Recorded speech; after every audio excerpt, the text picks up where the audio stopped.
So let us complete जो हमने last class में शुरू किया था। तो प्रोसेस मैनेजमेंट हम कर रहे थे। Process management in OS is a fundamental concept that allows for multitasking and efficient use of the CPU। तो मल्टीटास्किंग की थोड़ी सी डेफिनेशन और प्रोसेस क्या होता है इसको हम देख लेते हैं। Multitasking and a process. अच्छा, multitasking number one.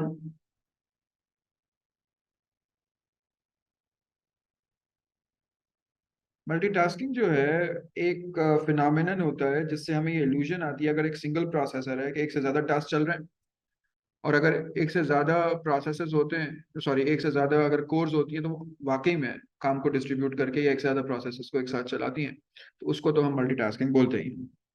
So multitasking it refers to the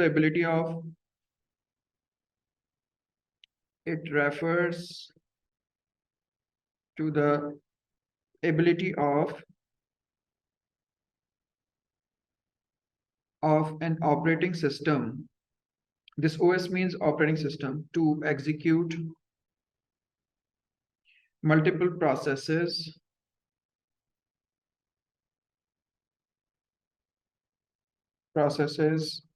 simultaneously. This is achieved through this is achieved through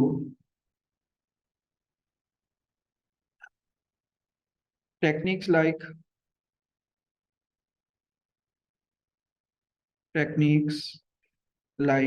time sharing, where CPU time is divided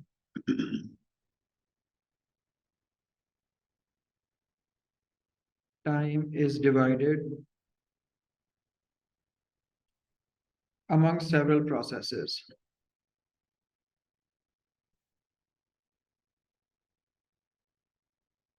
All right, or there might be several cores in which everyone is doing their own task. Okay, so second is basically process क्या होता है? Process जो है वो basically a running task. So a process is a program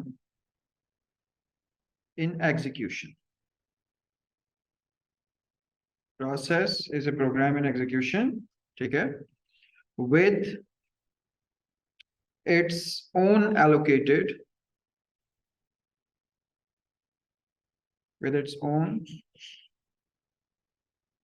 allocated resources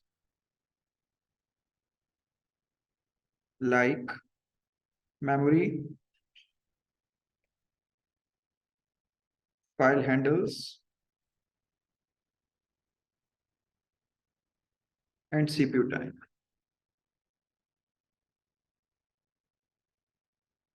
ठीक है, एक process जब चलना शुरू होता है तो सिस्टम उसको रिसोर्सेज एलोकेट करता है। तो जो एग्जीक्यूशन वाला प्रोग्राम है दैट इज बेसिकली हमारे पास एग्जीक्यूशन वाला प्रोग्राम जिसकी अपनी रिसोर्सेज भी एलोकेट हो चुकी हैं, प्रोसेसर उसको टाइम भी दे रहा है, तो that is said to be a process. तो आप उसको सिंपली ऐसे कह सकते हैं, a job that is being executed. ठीक है, अच्छा, अब हमारे पास ये जो प्रोसेस होते हैं इनकी स्टेट्स होती हैं, प्रोसेस स्टेट्स। ये प्रोसेस स्टेट्स जो है ना, ये हमारे पास एक बहुत इंपॉर्टेंट टॉपिक है जो आपको याद रहना चाहिए। जो हमने लास्ट टाइम पढ़ा था कि एक जो प्रोसेस है वो इन तीन स्टेट्स में से किसी एक स्टेट्स में होता है, यानी कि रेडी में, रनिंग में या ब्लॉक में। And we had very long discussion about it. ठीक है, अच्छा, तो हमारे पास जो प्रोसेस स्टेट्स हैं, पहली स्टेट हमारे पास है रनिंग। वालेकुम सलाम। तो रनिंग जो स्टेट है हमारे पास,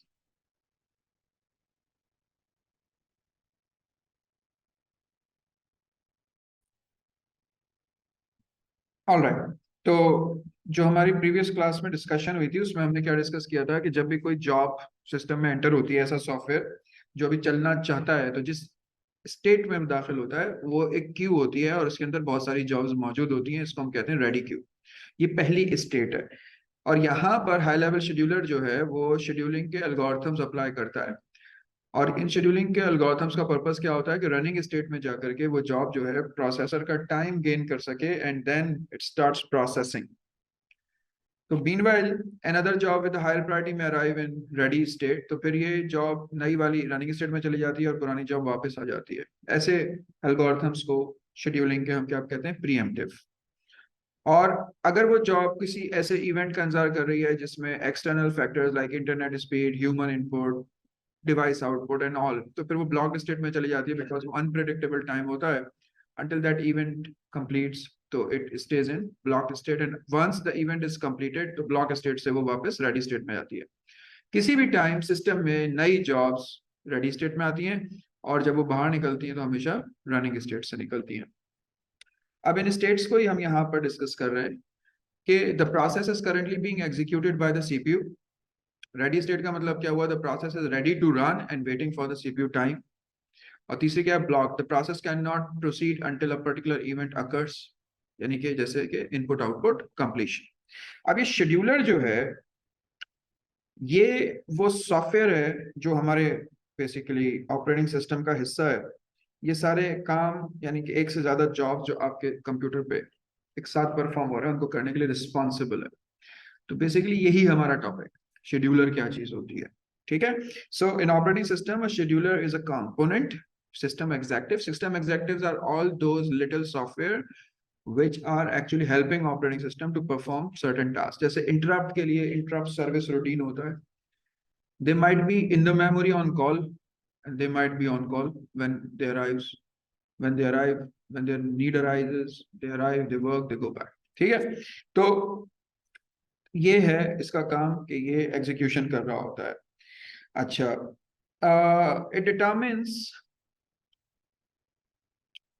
it also determines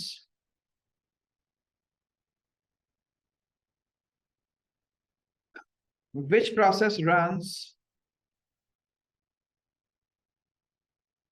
which process runs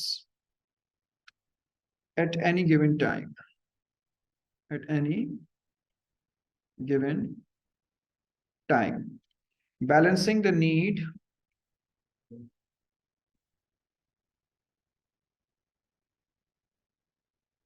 for efficient execution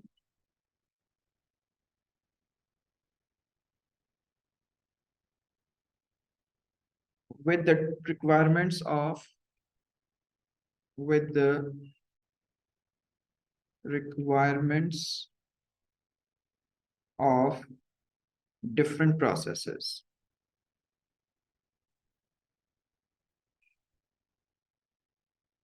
ठीक है, अच्छा, अब हमारे पास जो इसके रोल्स हैं, रोल्स ऑफ शेड्यूलर,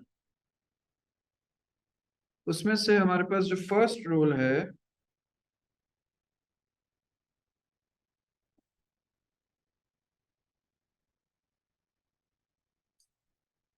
वो है resource allocation.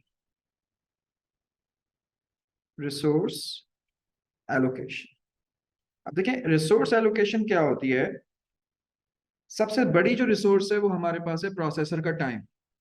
When a job requires processor time, तो उसको वो रिसोर्स एलोकेशन कौन करेगा, शेड्यूलर, कि कितनी देर तक उसको प्रोसेसर का टाइम मिलता है।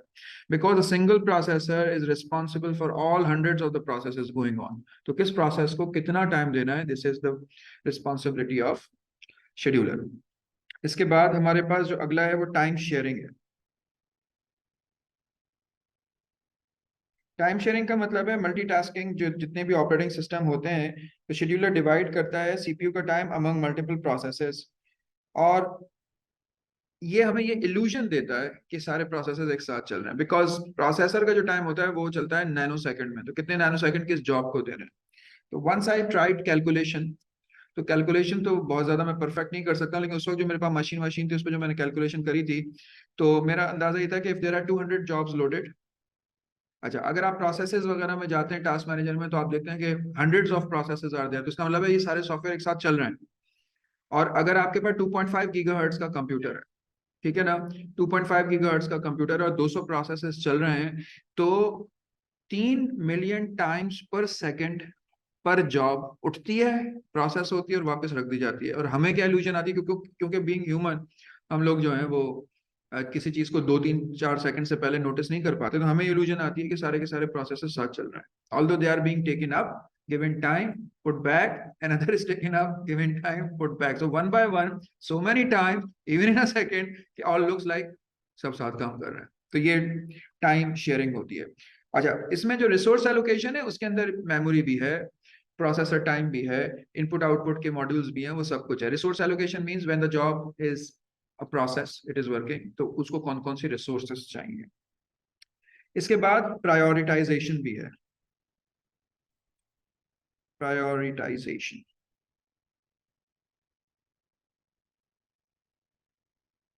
Prioritization का मतलब है कि it determines the order of process execution based on the various criteria such as priority, execution time, resources needed.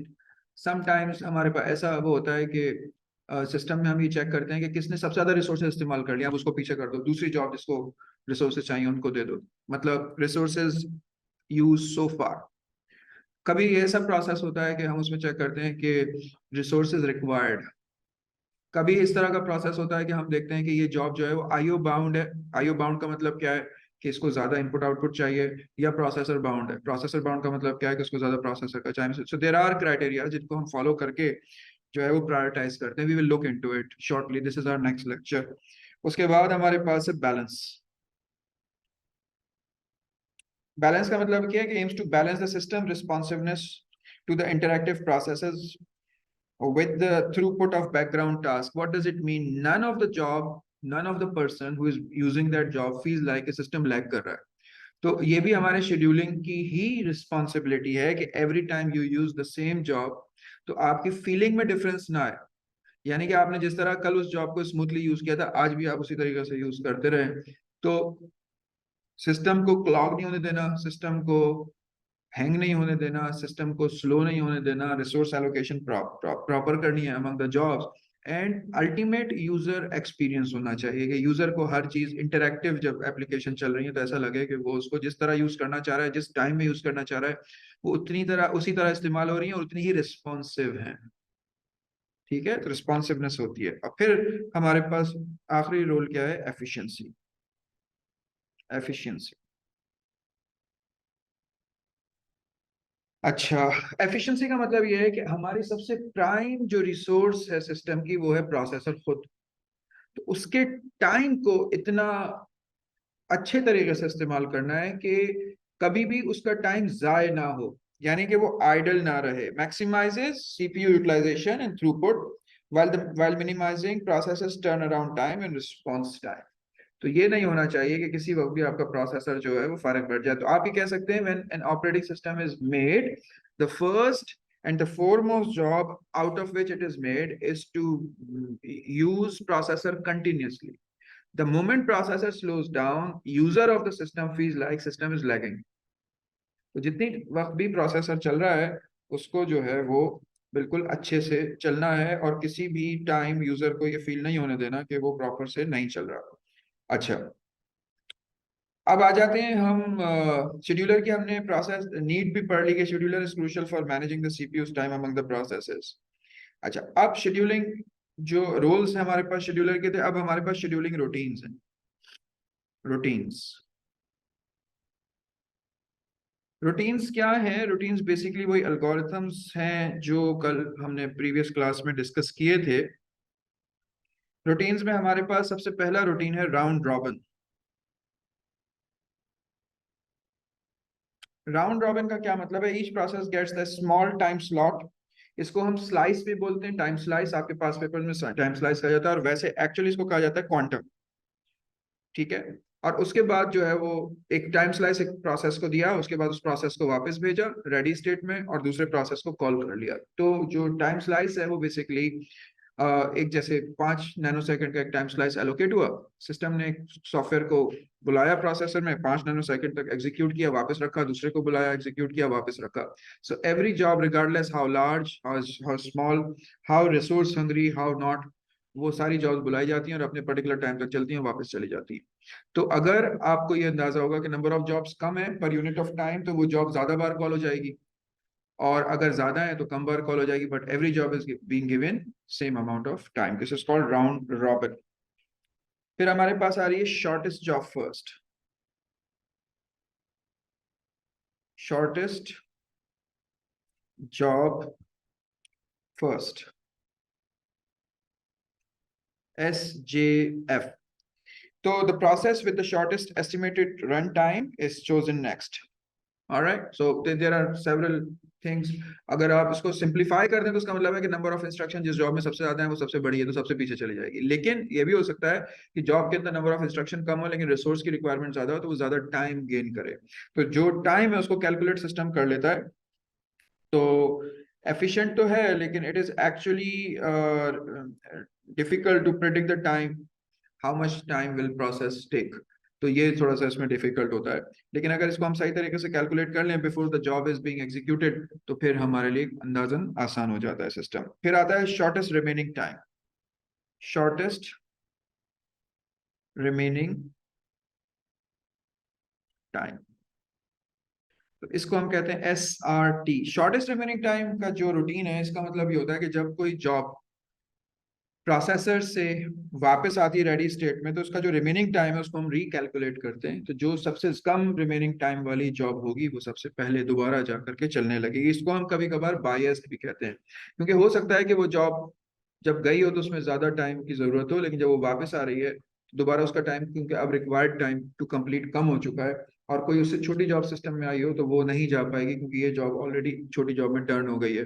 तो ये कॉल बैक तो होती है रनिंग से रेडी स्टेट में, लेकिन फिर अपने साइज छोटे होने की वजह से दोबारा चली जाती है। तो उसको हम जो है वो कहते हैं कि ये बायस्ड है। अच्छा, अब इसमें क्या होता है? अब इसमें बेसिकली शेड्यूलर के अंदर जो है वो कर्नेल कर्नेल ऑपरेटिंग सिस्टम का वो हिस्सा होता है जो हर वक्त मेमोरी में लोड रहता है। Kernel as an interrupt handler, as an interrupt handler, इसका क्या मतलब है?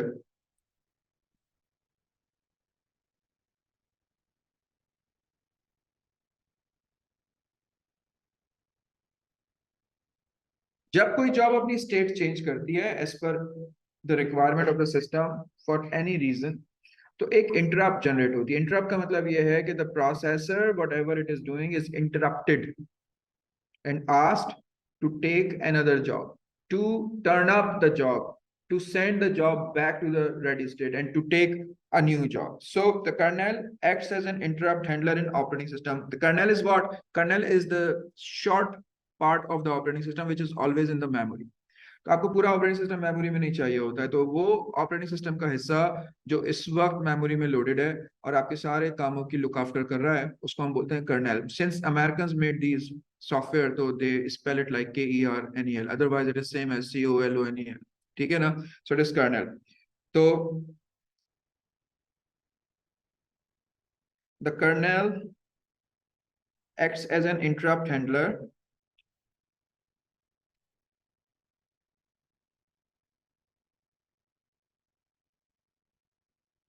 in the operating system. In the operating system, interrupts are signals. Interrupts are the signals to the processor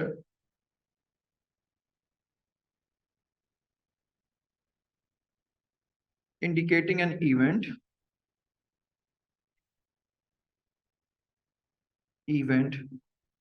that requires processor's attention. Processors, इसके लिए साथ एक term इस्तेमाल होता है,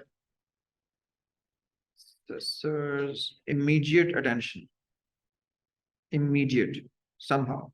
अब ये प्रोसेसर की मर्जी है कि वो अटेंशन उसको इमीडिएटली देता है या नहीं देता, ये एक अलग बात है। अच्छा, So when an interrupt occurs, the processor stops its current activities and execute whatever that is required to do with the process.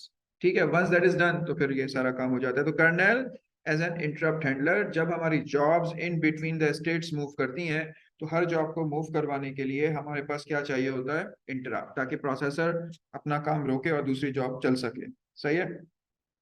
अच्छा, तो इंटरप्ट जो है ना, वो बेसिकली बहुत ज्यादा जरूरी है। This mechanism is crucial for responsive multitasking and managing low level scheduling. Low level scheduling क्या होती है?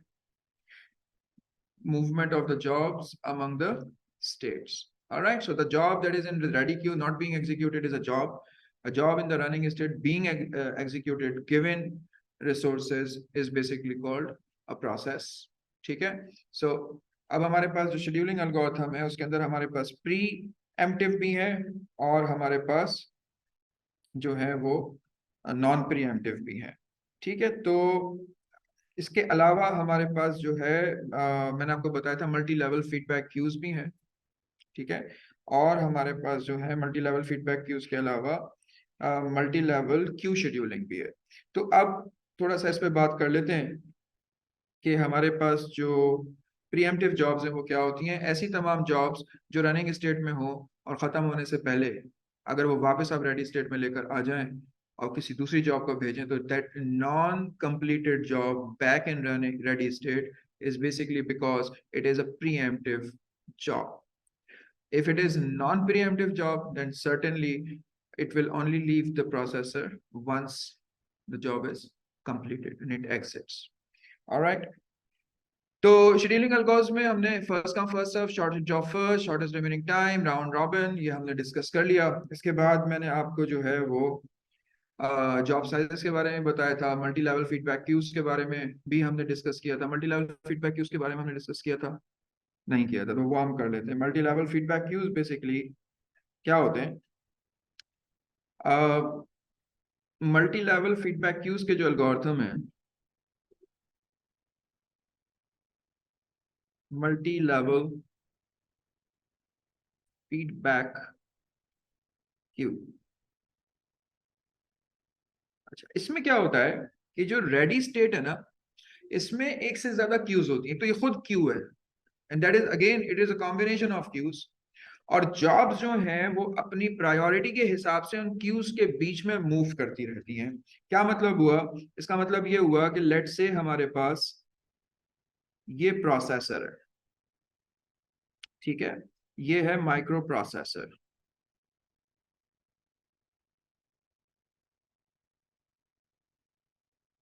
ठीक है, ये माइक्रो प्रोसेसर है। ये हमारे पास जॉब 1 है, ये हमारे पास सॉरी Q1 है, Q2 है, और ये हमारे पास Q3 है। Every Q has got several jobs in it. आपने कभी नोटिस किया है कि जब आपके पास सिस्टम चल रहा हो और आप उस सिस्टम में किसी आइकन पे क्लिक करते हैं, तो उससे related program, no matter how heavy your system is going, कौन सी एप्लीकेशन आपने लोड की हुई है, जब आप उसके ऊपर क्लिक करते हैं तो वो जॉब जिस पे आपने क्लिक किया है वो सारी जॉब्स को छोड़ के सबसे पहले ऊपर आ जाती है और वो लोड होकर चलना शुरू कर देती है। तो इसका मतलब है कि जिस वक्त आप किसी प्रोग्राम को लोड करते हैं, तो that is basically the program with the highest priority. तो अगर कोई जॉब प्रोसेसर पे है तो वो वापस बुला ली जाती है। तो इसका मतलब ये हुआ कि जॉब जो है जब दाखिल हो रही है तो फर्स्ट प्रायोरिटी वाली लिस्ट पे हो रही है। ये हमारे पास फर्स्ट प्रायोरिटी वाली लिस्ट है, ये सेकंड प्रायोरिटी वाली लिस्ट है, ये थर्ड प्रायोरिटी वाली लिस्ट है। और जब उसकी प्रायोरिटी कम होती है तो वो वापस अपनी या अपने से नीचे वाली लिस्ट में आ जाती है। सही है। और इस क्यू से वो फिर जा सकती है और वापस आ सकती है, लेकिन समटाइम्स वो इस क्यू से लोअर क्यू में भी आ सकती है। लेकिन जब वो लोअर क्यू में जॉब आ जाती है, तो अब इससे नीचे तो आपके पास कोई क्यू नहीं है प्रायोरिटी वाली, और अल्टीमेटली आपको ये सेंस आ गया होगा कि सारी जॉब्स जो है वो हायर प्रायोरिटी पे लोड होती हैं। काम करने के बाद वो आहिस्ता आहिस्ता आहिस्ता आहिस्ता लोअर प्रायोरिटी पे आ जाती हैं। तो यहाँ आके क्या होता है, यहाँ पे आके उनके पास जो एक एल्गोरिथम अप्लाई होता है वो होता है round robin. So every job is given same quantum slice time. तो वो जॉब्स फिर आहिस्ता आहिस्ता राउंड रॉबिन में चलती रहती हैं। तो एक जॉब जाती है और फिर वो वापस आ जाती है। लेकिन मल्टी लेवल फीडबैक क्यू के अंदर जो एक इम्पॉर्टेंट चीज है वो ये है कि जॉब अपनी प्रायोरिटी के हिसाब से भी ऊपर नीचे बगैर प्रोसेसर की उसके मतलब में से होके वापस आए हुए भी जा सकती हैं, लेकिन ये बहुत रेयर फिनोमिनन है। ठीक है, तो get the idea, a job when enters, it enters basically the highest priority queue. Alright, और फिर वो प्रोसेसर में जाती है, डिपेंड करता है वापस उसी क्यू में आती है या उससे नीचे आती है। ठीक है, तो वो उसकी प्रायोरिटी पे, लेकिन सारी जॉब्स अल्टीमेटली आके आपके पास जो है वो सबसे नीचे वाली क्यू के अंदर सेटल हो जाती हैं। So this is called multi level feedback queue. ठीक हो गया। अच्छा, अब इसको आप शॉर्ट करके भी लिख सकते हैं, मल्टी लेवल फीडबैक क्यू। अच्छा, अब एक और है, उसको हम कहते हैं मल्टी लेवल क्यू। उसमें फीडबैक नहीं होती, मल्टी लेवल क्यू। अब उसमें क्या होता है मल्टी लेवल क्यू में, कि हर जॉब किसी एक क्यू में होती है, उसी से जाती है और उसी में वापस आती है। वो अपनी प्रायोरिटी को जो है वो ऊंचा नीचा नहीं करती। अब इसकी आपको एक एग्जांपल देता हूँ। फर्ज करें आपके पास एक बैंक काम कर रहा है, उसका एक सॉफ्टवेयर काम कर रहा है जो सर्वर के थ्रू सारे एटीएम्स को सर्व करता है थ्रू आउट द डे। तो होता क्या है कि आप जैसे ही एटीएम के क्योस्क, क्योस्क कहते हैं उसको, जो मशीन एटीएम की मशीन है उसको क्योस्क कहते हैं, KIOSK। आप जैसे ही एटीएम मशीन पे पहुंचते हैं, क्योस्क पे पहुंचे और आप अपना कार्ड इंसर्ट करते हैं, तो आपकी मशीन सर्वर को पिंग करती है और उसको बताती है कार्ड इंसर्ट हुआ। आपने पिन डाला, वो पिन लेके कार्ड का नंबर लेके सर्वर पे गया, सर्वर के जो भी मैसेजेस हैं अकॉर्डिंगली फिर वो सारा सिस्टम शुरू हो जाता है। और फिर आप जो भी पैसे वैसे निकाल रहे हैं, जो भी कर रहे हैं वो हो जाता है, और उसके बाद आपका कार्ड वापस आपको मिलता है पैसों के साथ, और आप वापस निकल जाते हैं। तो throughout the day several people in the whole country and the world are doing it. आप दो ट्रांजैक्शंस करें और दो ट्रांजैक्शन की सीरीज में आप डिफरेंस से अंदाजा लगा लें कि throughout the country and the world people are actually accessing. तो जो आपको जो रिसीप्ट नंबर जनरेट होता है ना आपके पेमेंट स्लिप पे, बिल्कुल, तो वो उसकी सीरीज में जितना डिफरेंस होगा उसको आपको अंदाजा हो जाएगा कि आपकी दो ट्रांजैक्शन जो आपने बैक टू बैक किए हैं उसके अंदर कितना डिफरेंस आ गया, क्योंकि वो सारे नंबर दूसरों को एलोकेट हुए होंगे क्योंकि सब एक साथ कर रहे हैं। अच्छा, let's say bank wants to take backups of the server, और वो डिलीट चाहता है कि वो उसकी बैकअप ले। तो अब बैकअप का जो रूटीन है जिस वक्त वो चलता है वो सबसे ज्यादा रिसोर्स हंग्री है। तो जिस वक्त वो बैकअप का रूटीन प्रोसेसर पे चल रहा है और प्रोसेसर बैकअप कर रहा है, वो कोई और काम नहीं करेगा। तो लेट से बैकअप का टाइम रख दिया रात को 1 बजे के बाद।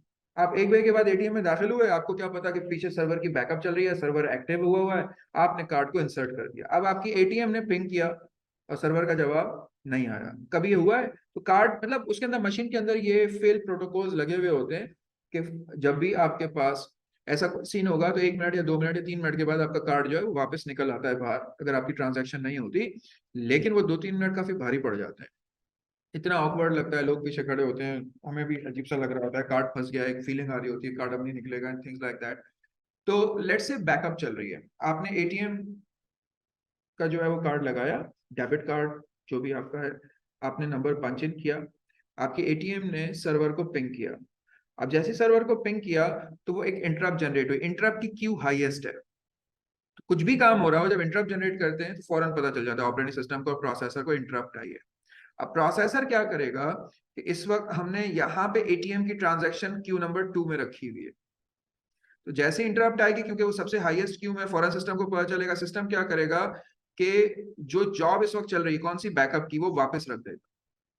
कहाँ रख देगा? उसकी अपनी क्यू में, उसकी अपनी क्यू में। तो हम क्या करते हैं, बैकअप को हम थर्ड क्यू में डालेंगे और एटीएम की जॉब को हम किस में डालेंगे, सेकंड प्रायोरिटी की क्यू में। तो जैसे ही कोई एटीएम के अंदर दाखिल होगा और अपना कार्ड लगाएगा तो वो जो बैकअप का रूटीन था वो वापस अपनी क्यू में चला जाएगा और एटीएम का रूटीन अंदर आ जाएगा, उसको सर्व करेगा। आप अपना कार्ड लेके जैसे ही बाहर जाएंगे, क्योंकि रात को बहुत ज्यादा एटीएम पे एक्टिविटी नहीं होती, तो बैकअप वापस कॉल हो जाएगी। लेकिन उसमें यह नहीं होता कि बैकअप यहाँ से दाखिल हो रही है फिर यहाँ जा रही है फिर यहाँ जा रही है। तो मल्टी लेवल जो क्यूज होती हैं, ठीक है, जो मल्टी लेवल फीडबैक क्यूज नहीं है बल्कि वो रादर से मल्टी लेवल क्यूज हैं, उनमें क्या होता है कि हर जॉब जो है वो अपनी अपनी क्यू में as per its own priority मौजूद होती है, अपनी ही क्यू से जाती है और अपनी ही क्यू में वापस आती है। तो ये एक बिजनेस प्रोसेस मैंने आपको समझाया, तो ये कंपनी ने खुद डिसाइड किया हुआ है किस तरीके से होगा। तो मल्टी लेवल क्यूज कहलाती हैं। सिंपल। तो हमारे पास 5वें नंबर पे राउंड रॉबिन के बाद हमारे पास मल्टी लेवल क्यूज का भी एल्गोरिथम है और मल्टी लेवल फीडबैक क्यूज का भी एल्गोरिथम है। मल्टी लेवल फीडबैक क्यू का भी एल्गोरिथम।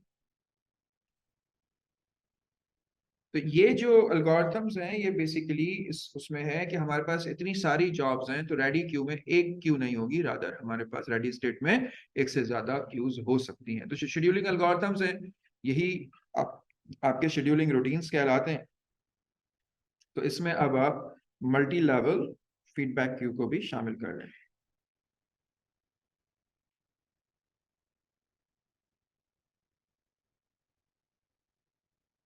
और मल्टी लेवल क्यू को भी शामिल कर रहे हैं। तो मल्टी लेवल क्यू और मल्टी लेवल फीडबैक क्यू में क्या डिफरेंस है? मल्टी लेवल क्यू में जो जॉब जिस क्यू पे लगती है, जिस प्रायोरिटी पे लगती है उसी में रहती है, जबकि फीडबैक क्यू पे एज पर द रिक्वायरमेंट वो जॉब अपनी क्यू को शिफ्ट कर सकती है। तो कर्नल जो है वो इंटरप्ट्स के ऊपर एक्ट करता है और जॉब्स को in between the queues move करता है। So that's about this topic.